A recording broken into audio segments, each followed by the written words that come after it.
Hi ma'am, welcome back to my channel. Ma'am, ngasi je koi mama ki birthday ne ba aduna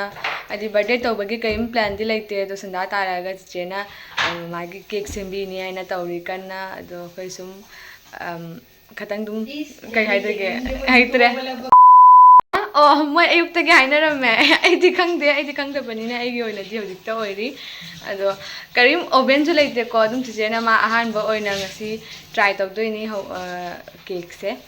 yengsi adu cake se hawbra hawtabra yengasi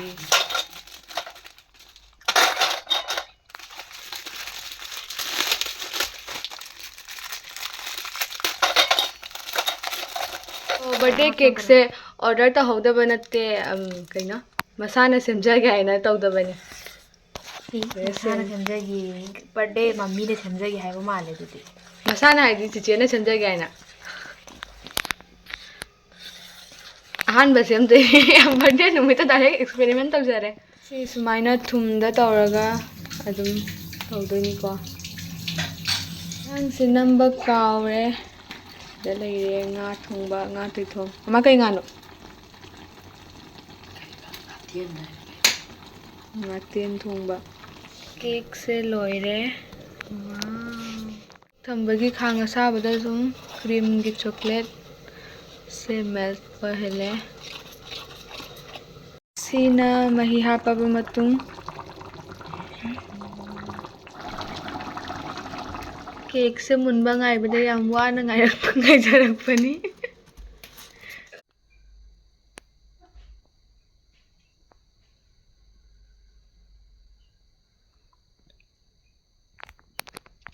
plate chen ngai ungo yam haibani na horen plate ka loi pai ung bai di san taw hai ni hai na yu hai ni ko yam demi onarani si dum aton ta jangar sani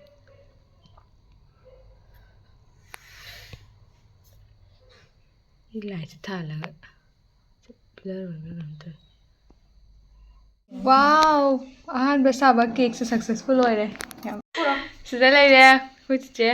Happy birthday to you. mamle pujo papa na pai ni